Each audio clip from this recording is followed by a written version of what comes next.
ગંભીરા બ્રિજની દુર્ઘટના પછી ઘણા છેલ્લા 20 દિવસથી અહીંયા ટ્રક ફસાયેલું હતું, જે એક વહીવટી તંત્ર માટે તો એક મોટી પડકાર પણ હતી, કેમ કે ટ્રક ઉપર કોઈપણ પ્રકારના લોડનો ઉપયોગ કર્યા સિવાય આ ટ્રક કાઢવાનું હતું.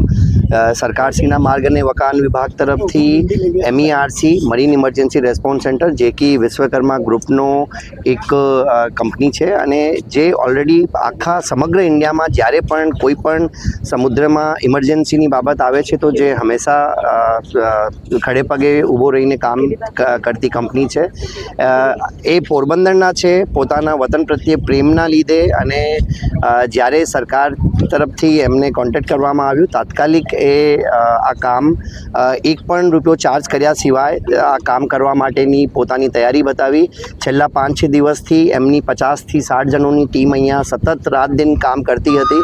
આખી પ્રિપરેશન કર્યા પછી આજે આમ તો ટેસ્ટિંગનું નક્કી થયું હતું, પણ ટેસ્ટિંગની સાથે સાથે જ્યારે એમને લાગ્યું કે ભાઈ દરેક સેફટી એંગલથી પણ બધું બરાબર હતું અને કોઈ પણ સેફટી ઉપર કોમ્પ્રોમાઇઝ કર્યા સિવાય આ કાઢવું શક્ય લાગ્યું એમ તેઓને, તો તાત્કાલિક આ બહાર કાઢવામાં આવ્યું અને હવે ટ્રક માલિકને પણ તાત્કાલિક આ ટ્રક સોંપી દેવામાં આવશે.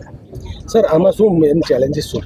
મેઇન ચેલેન્જીસમાં એક તો આ જ છે કે બ્રિજ અહીંયાથી જો આપણે આણંદ બાજુથી જોઈએ તો 600-700 મીટર દૂર ટ્રક છે. આખો સ્પેન, સ્ટ્રક્ચરલ ઇન્ટિગ્રિટી આ સ્પેનની પણ કોમ્પ્રોમાઇઝ થયેલી માની શકાય, કેમ કે એક આખો સ્લેબ બ્રિજનો પડેલું છે. તો આ બ્રિજ ઉપર કોઈ પણ પ્રકારનો લોડ આપણે યુઝ કરી નહીં શકીએ અને કોઈ પણ પ્રકારની લિફ્ટિંગ ઇક્વિપમેન્ટ માટે એક જગ્યા તો લોડ મૂકવું જ પડે. તો આપ જોઈ શકો છો અહીંયા જસ્ટ આ રોડ ઉપર બ્રિજથી દૂર અહીંયા સ્ટેન્ડ જેક મૂક્યા છે. 200 ટન જેટલા લોડ અહીંયા રોડ ઉપર મૂકીને બ્રિજ ઉપર એક પણ પ્રકારનો લોડ યુઝ કર્યા સિવાય MERCની ટીમ દ્વારા આ એક પડકારજનક હતું, ચેલેન્જિંગ ટાસ્ક હતું, પણ ખૂબ સુંદર રીતે એક જ અટેમ્પ્ટમાં તાત્કાલિક રીતે રેસ્ક્યુ કરી દેવામાં આવ્યું છે. કેતનભાઈ, એક જ ટ્રાયલમાં ટેન્કર બહાર આવી ગયું છે, કેટલા સમયથી આ પ્રશ્ન હતો, શું કહેશું? પહેલાં તો ગુજરાત ગવર્મેન્ટને thank you marine emergency response centre ઉપર ભરોસો કરવાનો. ને ખાલી મારે આપના માધ્યમથી એટલું જ કહેવું છે કે ગુજરાતને નહીં પણ ઇન્ડિયાને જ્યારે બી MERCની જરૂર પડશે ત્યારે અમે હંમેશા જ્યાં બી કોઈ ઇમરજન્સી હશે ત્યાં અમે સપોર્ટ કરવા જશું. કેટલા માણસોની ટીમ હતી અને કયા પ્રકારે સ્ટ્રેટેજી હતી બનાવી? 60 થી 70 માણસોની ટીમ હતી ને 4 દિવસથી કામ ચાલતું હતું. ને આજે અમે લોડ ટ્રાયલ સાથે સાથે અમારો પ્લાન હતો જ કે અમે પાછળ પુલ બેક કરી લે. કેટલા કલાકનું ઓપરેશનમાં સંપૂર્ણ રીતે પાર પડ્યું?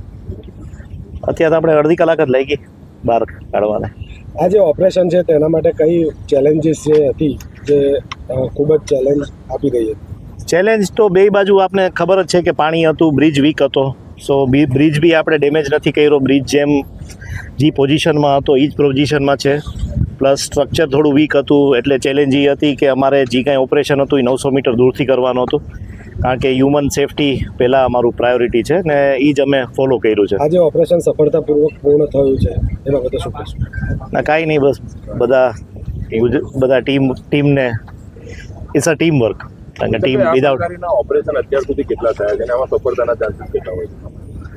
કોઈ દી આવા ઓપરેશન સેમ આવતા જ નથી. બધી મરીન ચેલેન્જીસ અલગ જ હોય છે, પણ જેટલા સફળતાના ચાન્સીસ છે આપણે બધા.